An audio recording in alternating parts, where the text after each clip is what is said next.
lecture today is held in conjunction with our latest exhibit, Art and Artists of East Tennessee, Selections from the Permanent Collection at the East Tennessee History Center.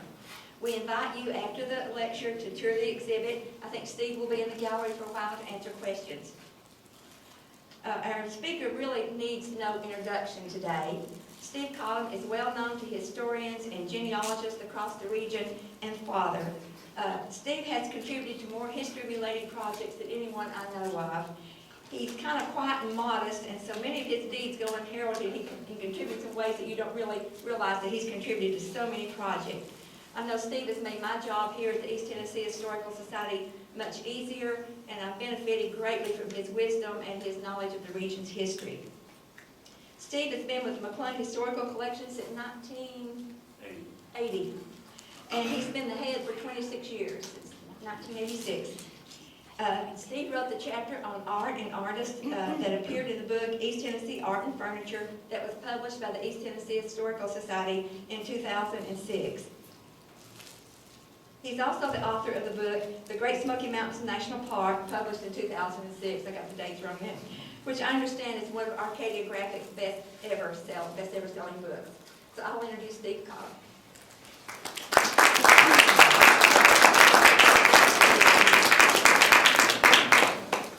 I hope we don't get tangled up in this new technology we've got. I have a little PowerPoint to kind of guide you through the exhibit that we put together. I did not curate this exhibit. Adam Alfrey and Michelle McDonald, who are the East Tennessee Historical Society staff, put the exhibit together and drew from items that we have acquired over the last few years, most of which you haven't seen. We thought this was a good opportunity to showcase some of those items. I did a little quick count, and we have now somewhere between 400 and 500 pieces of art, mostly art on paper and board, oil, or canvas, that have been accumulated since this building was awarded to the Historical Society and the library to become the East Tennessee History Center, which was back in 1977. When we moved in, we had a handful, and I do mean literally a handful of pieces of local and regional art. And it was really the Custom House and the History Center that was the magnet that drew the things into the collection that we pulled together. Last night I had the privilege of listening to the new director of the Crystal Bridges Museum in Arkansas. His name is Wiley. An easy one to mess up. But he got to present the collection that was built by Alice Walton and the Walton family with very deep pockets and a vision. Well, we have a vision, but we don't have deep pockets. And so most of the material that you'll find here has been begged or borrowed or sometimes bought. The exhibit kind of runs chronologically through the time period that from early art to late. I got interested in East Tennessee art and artists when I started to work in the McClung collection back in 1980. We literally had the big painting that's on the third floor of the History Center in the John Z.C. Thomas Reading Room, which is the Lloyd Branson painting of the Federal Blockhouse or Barracks in Knoxville. I think it's the best history painting that Branson ever did. It's based on written descriptions of the barracks as it looked in the 1790s, painted in 1901. When I first toured the building with my new boss, Bill MacArthur, we went through the building and got down to the basement of Mckinney Library, and there were a lot of dirty canvases leaned against the wall with cardboard stacked between them. And those were a gift that had just been given to the History Center by the family of Catherine Wiley. There were paintings that had been offered various places, and the wish was to keep one large collection of her work in one place. And anyway, that's how we got into the whole question of local art. This is a new gift to the Historical Society from artist Jim Gray. It's a Louis Jones painting. The original painting is in the exhibit, and this painting is also a digital lighted image that's at the end of the hall that's supposed to pull you into the art exhibit. It is very beautiful. Little technology trick.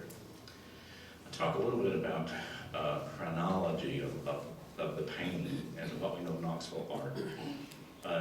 We have in the McClung collection Dr. Charles Coffin's journal. And in the journal, he mentions that a traveling silhouette cutter had come to Greenville, and he was going to go have his likeness taken, or his portrait cut. I forget exactly how he phrased it. This is not a portrait from that time frame, but that was one of the earliest traveling artists that we can document having been in East Tennessee, and this is just put in as a representative example. An unknown miniature painter came through at some point and painted a likeness of Margaret Christian Russell Cowan Humes Ramsey, married 3 times, had a posthumous son by all 3 of her husbands. She was a remarkable lady. This painting was probably done at Ramsey House, this little miniature that you see here. The photograph was made in the 1850s. These are things you have seen before, but they are quite early. This is something that's new to the collection. This is a watercolor of Timothy Chandler of the plantation wheatlands in Sevier County. This was the home of one of the wealthier Sevier County slave-owning families. The boy is dressed in a dress, which was customary for the time, until it got to be 5 or 6 years old. And he's holding a little horn, his little dog jumping up on him. It's really quite a charming portrait, and it's an unidentified artist, possibly one of the women who had attended one of the female academies, because painting was one of the skills, embroidery, needlework, painting, those were skills that women were typically taught at those places, like Salem Academy. One of the artists that first caught my eye that had not really been noticed very much in East Tennessee was a traveling artist named Edmond Hacker, who we know was here because he left these little signed portraits in Greenville and Athens. He was traveling around. He possibly, these are crayon art, they're sketches with pencil and charcoal, and he probably had done some of the bodies in advance. The head on Mr. G.W. Ross looks a little bit out of proportion to the body to me, but these are wedding portraits that were done in 1851 in Athens, and I first began to put together that this was a traveling artist when I saw similar portraits that Richard Dowdy had in Greenville, 2 of which are now in our collection, which were family portraits. So this was a traveling artist, and he's one who I think influenced another artist that we'll see in a minute. There's a fascinating sketchbook that a Swiss, self-taught, or mostly self-taught Swiss artist made in the 1850s. He came to Knoxville from Switzerland, 1856, 57, and sketched a lot of local places, mainly related to the Swiss, but there were some really interesting things. And if you look at the sketchbook in here, we've reproduced an image of a barn raising, a log roller. He was fascinated with local culture. This particular piece was acquired. It had a long history. It got sent back to Switzerland. It got traded around the world. It was in a Canadian art rare book dealers offices, and he contacted us. We bought it and brought it back to Knoxville, so it's here. And it's also online at our digital collection. You can look at all the images. This is Flavius J. Fisher, F.J. Fisher, who was the first East Tennessee artist to have the opportunity to study art in Europe. F.J. Fisher was a member of a family who moved from Wythe County, Virginia, where he was born, down to the Athens County area. Fisher, I think, his family had cabinet makers and silversmiths. I think he was a precocious and talented person, and I think he must have met up with Edmond Hacker, the traveling artist. And what those artists were doing with crayon art was translating the kind of image you could get with a daguerreotype into a much bigger and fancier image that really made an impression on the wall. This man was more talented than Hacker. This is a portrait that he did of Annie White, who was the daughter of Hugh A.M. White of Knoxville. Their family home was, Sunnyside was on Cumberland Avenue, about where the Home Ec building is now. He was here in Knoxville in the late 1850s. He got together enough money to go study in Europe and went to Berlin. So he actually made it to the continent, which was in the late 50s and 60s. And he got stranded there during the Civil War. was very ill, almost died, and was taken in by two Confederates who were also in Berlin studying art, who were members of the Valentine family, two brothers. So they really saved his life. He came back to the U.S. later. He was here in Knoxville for a time again in the 1870s. Anytime a young artist, we'll talk more about it in a minute, Lloyd Branson. So he really did have an impact. The first portrait painter of note who was a native East Tennessean was Samuel M. Shaver. Now, we've acquired a number of paintings by Shaver. The paintings in this exhibit are new paintings. They're Absalom Kyle of Rogersville, his wife Bathsheba, and their son Joseph. It's a very prominent family in the Rogersville area. Mr. Kyle owned the Stagecoach line, involved in banking and business, had business interest, and there are two Kyle families in Hawkins County, easy to get tangled up. This is Absalom. And the first time I ever saw the painting of his wife, Bathsheba, the baby's face was painted black. Somebody apparently didn't like the baby and had the baby painted out, but the restorer has taken the paint off and we can see the baby, and the baby is not deceased. That's always a question that comes up. Their son Joseph was an enterprising young man who went down to Aberdeen, Mississippi, and either started a plantation or may have been involved in the slave trade with Lawson Franklin and some others from this area who were involved in the slave trade. He died very young, about the time this portrait was painted. So those are three new acquisitions that were a gift, partial gift from the previous owner, Paul Delaney. This painting has been in our collection for quite a while, but one thing that we like to do is to pair a painting with an object that brings a person to life. And this particular painting is Susan Penniman Dickinson from Braintree, Massachusetts. She came here in the 1850s, married a rising young businessman, Perez Dickinson. She died not very long after she got here. He never remarried, and I think that he had Samuel Shaver paint this portrait as a memorial portrait. It's very, very dark, but it's the kind of painting that Shaver did in the late 1850s. The house that he had built for her on Main Avenue, which is where right next to where First Baptist Church is, and I forget the name of that bank. They change all the time. Is it Sodom or is it? Anyway, that's where the house sat in the 1850s. This is a really fine later example of Shaver's work, and there's a little sampler on display with the painting that she made, the sampler.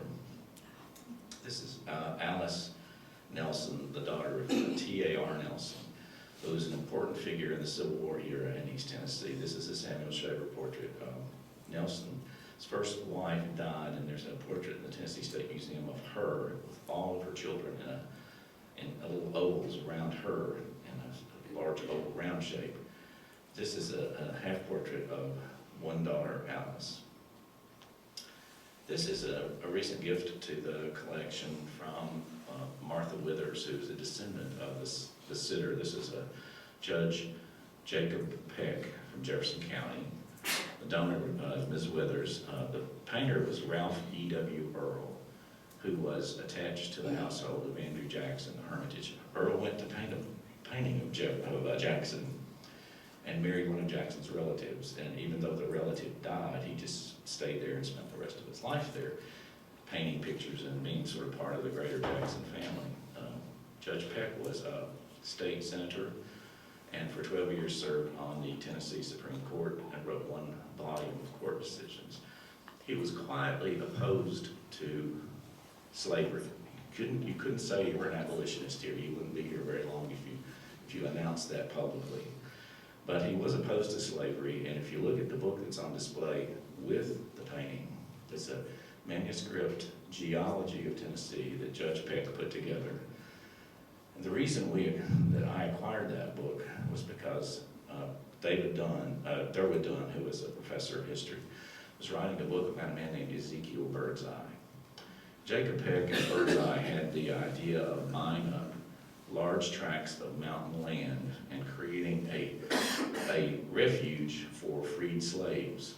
And they actually bought thousands of acres of land around the edge of the mountains in Cotham County, and those are documented in the back of the book. So he was quietly against slavery, and some of his court decisions reinforced that idea. And it's a really fine portrait of an important East Tennessean. This really falls more in the realm of folk art. It's a painting of Cumberland Gap. It's done from a photograph. It's signed O.M., just the initials, in 1892. So it's an interesting example of something that sort of borders on folk art. It certainly probably had to do with the various reunions of Civil War soldiers that we had in East Tennessee. The whole idea of arts and exhibits was new to this part of the country at the time of the Tennessee Centennial in Nashville. And the Parthenon had a wonderful art exhibit. At least one local artist, Adelia Lutz, I think, exhibited there, and possibly some others. But it was a mind-opening experience for people from Knoxville who got to go there. And also the Cotton States Exposition in Atlanta in 1895, where Lloyd Branson exhibited his painting After the Bath, which has been exhibited at KMA. It is a historical nude study, and it created quite a sensation. It was displayed in a store window here in Knoxville. The young woman who was just bathed is artfully draped, but it was a nude, and it was pretty sensational for the time.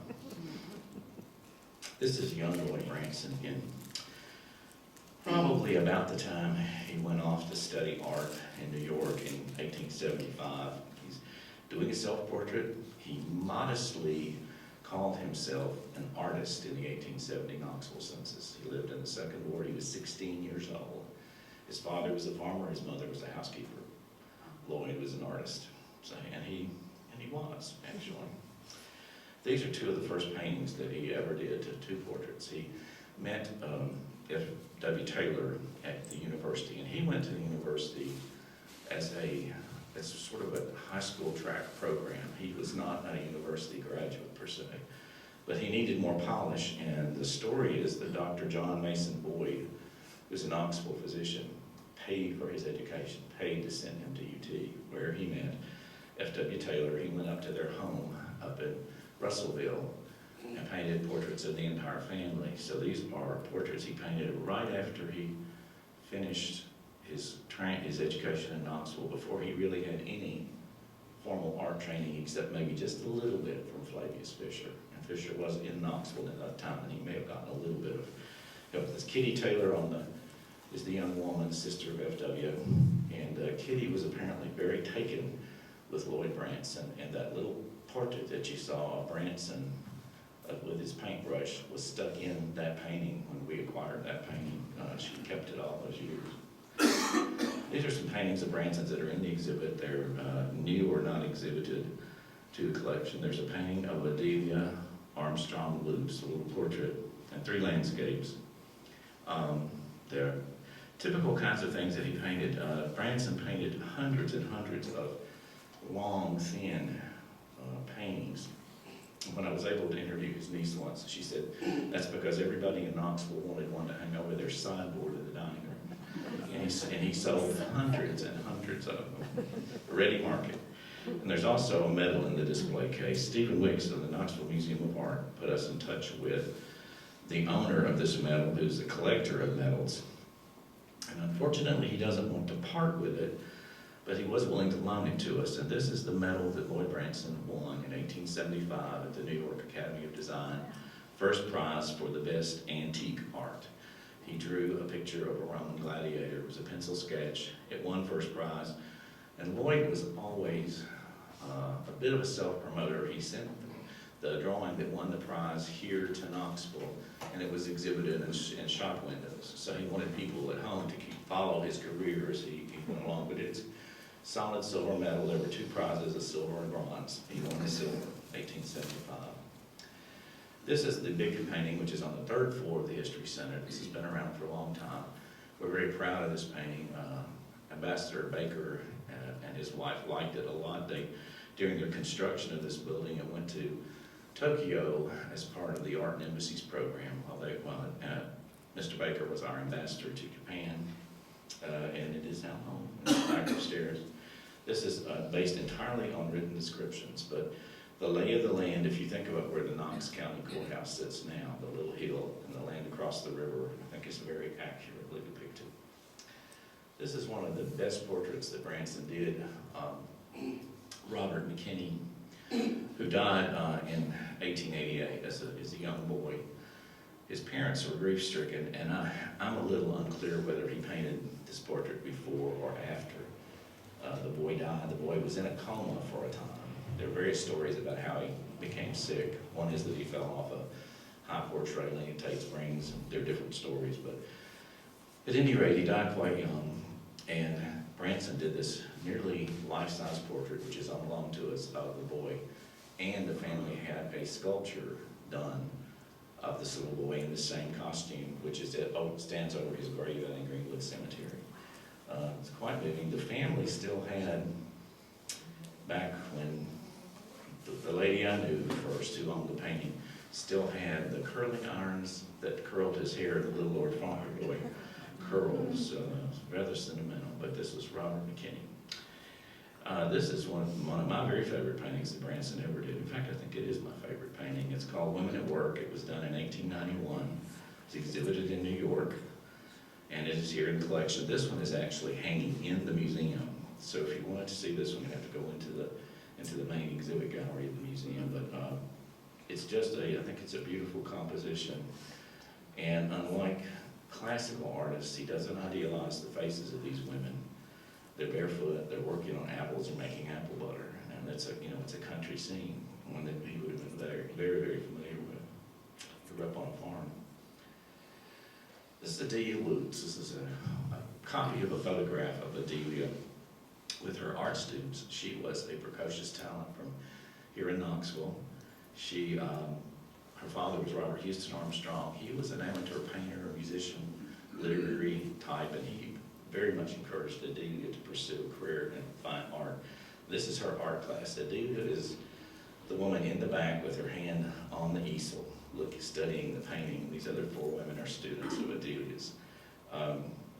Adelia, along with Lloyd Branson, were two of the key people in beginning the Knoxville Sketch Club, which kind of grew into the Knoxville Art League and the Nicholson Art League. So it was really a network of local aspiring artists who became a group that worked, that at least collaborated to a degree with each other. This is a painting that she did. It's a copy of a little girl, Italian girl. It was called, I forget the name of the painting, but she called it After Bouguereau. I first saw this in her studio at her house, Westwood, and it was absolutely a dead-on copy of a Bouguereau painting, which she probably did in France because she did get to travel. She was from a well-to-do family, and she did get to travel, and she had studied at the Corcoran and in Philadelphia and in Europe. This is a still life that she did. She loved to paint fruits and flowers, still lifes, and especially loved animals. And she did some portraits. This is a portrait which is in the exhibit we call The Lady in Gauze. It is one that she exhibited several times. It's kind of unusual. Women wore those kind of veils when they got on in automobiles and carriages back in hot, dusty weather. And this, I'm not sure exactly what inspired her to do this one. And this is a portrait of her daughter Louise, which is in the exhibit right as you go in.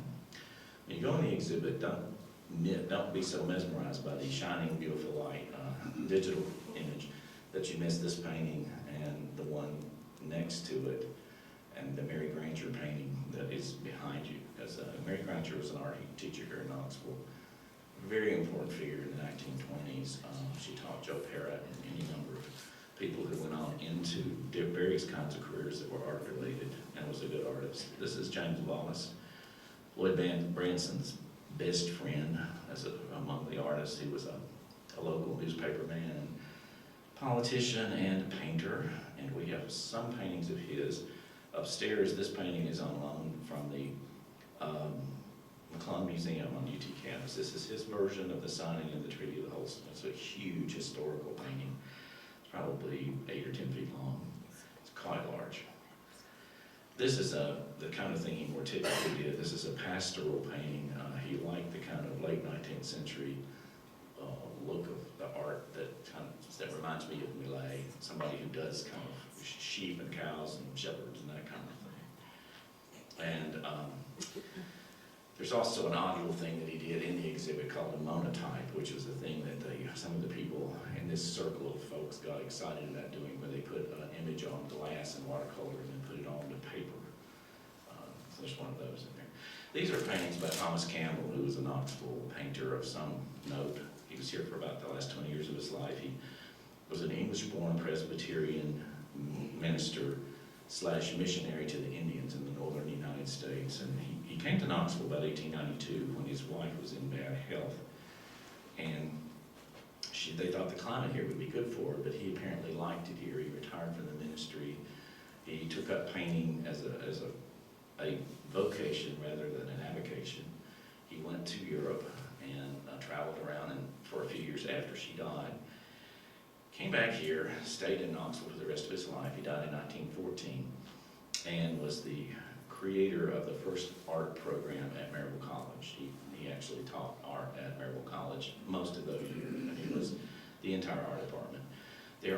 There's a nice landscape here. He did a lot of copies of European type things. And there are two paintings, the one lying down, which is really lovely. You have to take a good look at it. It's a painting of a bird's nest. And there's a kind of European-looking painting. These are 2 of 4 paintings that were donated to the Historical Society's collection by Margaret Burbage in memory of her late husband, Beverly Burbage, I'm sorry. George is her son. But anyway, these 2 are on display in the museum, and the other 2 paintings that are a part of that group are upstairs on the 3rd floor. This is a painting that he copied from a European type, that Thomas Campbell copied from a European type scene. And another Campbell, I really like pastoral landscape. This one we think is an East Tennessee scene. And this one is not in the exhibit, but it has been exhibited before, and it's actually the street where he lived in North Broadway in Knoxville, which is right about where Rose Funeral Home is looking north, 1894. Charles Christopher Crouch was one of the most interesting people to me of all of these folks. He was the son of German immigrant parents and was born here in East Tennessee. The family had set out from Germany and made their way to Roane County. He was born in 1849 here in East Tennessee. The family moved all around the South. His father was a dancing teacher and a music teacher. So they moved to South Carolina, North Carolina, and Virginia. But he was actually born here, and at the time the Civil War broke out, his mother brought her family, young family, back to Knoxville, and the father came back to Knoxville. He had a teaching position here in Knoxville at the beginning of the Civil War. For some reason, he left the family and was never heard from again, so nobody quite knows what happened to him. But the family stayed here, and Charles Crouch became a painter. This photograph is one that we found in the Thompson collection. There was a professional photographers association meeting in the Great Smokies, which is the thing that Charles Crouch painted the most, and Thompson was able to get a couple of really good photographs of Crouch in the Great Smoky Mountains. These are 3 paintings that have recently come into the collection. There's one large oil, typical of his kind of painting of the Great Smoky Mountains, and 2 watercolors, which are very delicate and a bit more unusual for him. He loved green. He didn't particularly like autumn. So in his painting, he went to the Smokies every year for a period of months and would sketch and then come back and paint. He really liked green. My late friend William McCoy Jr. said that one time Crouch asked him, how many colors of green do you think there are? He said 8 or 10, and Crouch said, I think there are thousands. So he was really obsessed with green and the haze and the sky and the light of the Smokies. But this is a close-up of the painting. Catherine Wiley's another favorite. I have too many favorites, but she was the woman whose paintings I first saw stacked in the basement of Lost Key Library back in October 1980. She was an amazingly talented woman. She had a career that really kind of came to her late life. She was born in 1879, and she was about 20 when she finally was. She was able to go to the university after it really became co-ed in 1893. She went to the University of Tennessee for a few years. But she went off to study art in the early 1900s. She went off to New York and spent the better part of a year, and she went back in the summers, and she started the art program, a very tiny art program at the University of Tennessee. This is a painting that is in the main exhibit in the museum. It's one of my favorite paintings. It was painted up near Hot Springs in the Great Smoky Mountains at an old hotel that her family liked to visit. And this was a Cherokee woman named Dicey sitting outside the hotel, and that wall is white, just white wood. It never looks like adobe, but it's really just wood. And there's a large egg basket sitting beside her. And when I went to meet the person who is a descendant of the family who still lives there, the egg basket was in the floor of the house, still there. So there's a lot of history there.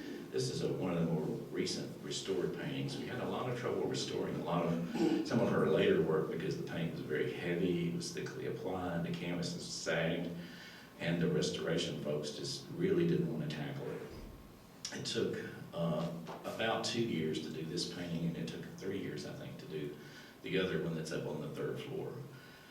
Because it has a slow process. You do a little bit of cleaning, then you rest, you flatten, you can try to get the canvas back as flat as you can. And what was amazing about this is that when the coal soot that's on everything in Knoxville was washed away, this wonderful light began to come out. I remember the first time I saw one of the restoration people do a little test spot on the painting that we have on loan to the Knoxville Museum of Art of the woman holding the little child under the apple tree. Everything had been so gray, and all of a sudden this color, this little circle of color just came bursting out, and it was really amazing. It's a small painting of Catherine's mother that's in the corner, don't miss it. Her palette, which the family had kept with her possessions as a little group of things to be saved, that's her actual palette. And when I washed the dust off of it the first time we exhibited it, you could actually smell the paint. It's kind of amazing. Catherine really wanted to be an illustrator, and this is a piece that's on display, The Water Babies. Her dream, she didn't really think she had the talent to make a living as a pure artist. Her dream was to be an illustrator in the magazines. She did get a few things published in the Trotwood Moore magazine in Nashville, but she really didn't have the opportunity because she was living here in Knoxville, and the publishing world was not nearby. So she really never got the opportunity to do that. This is a painting by C. Mortimer Thompson, Nell Jenkins. It's a portrait of a young woman named Nell Jenkins, who was later married to Mr. Prosser. But this is a lovely painting, beautifully done. And Mortimer Thompson's the father of photographers James and Robin Thompson. He wanted to be an artist himself, very much, and he did study art. He studied with Branson, and periodically, through his life, he kept painting, but he supported himself primarily as an architectural draftsman and various other types of jobs which had some sort of relation. And this is a painting that was rather recently acquired called Haymaking, which was exhibited in, I think, in the Appalachian Exposition. It was in one of the expositions. I think it was the 1910. And it has a kind of photographic realism about it, but it is not a painted over photograph. The catalog from the Fine Arts Appalachian Exposition, the 1910 exposition, is online on our website. So if you wanted to go online and look through the catalog and see who exhibited what, you can certainly do that. And that painting that's depicted there are a few black and white illustrations. That is a lost painting by Catherine Wiley called The New Story. It was exhibited. We'll have no idea where it is now. I hope it's somewhere. We got a gift of paintings done by Louis Edward Jones, who was painting in Gatlinburg from about 1926 until his death in 1958, from the artist Jim Gray. Jim Gray acquired the Louis Jones collection. At the time the Joneses' widow died, the family had to dispose of everything.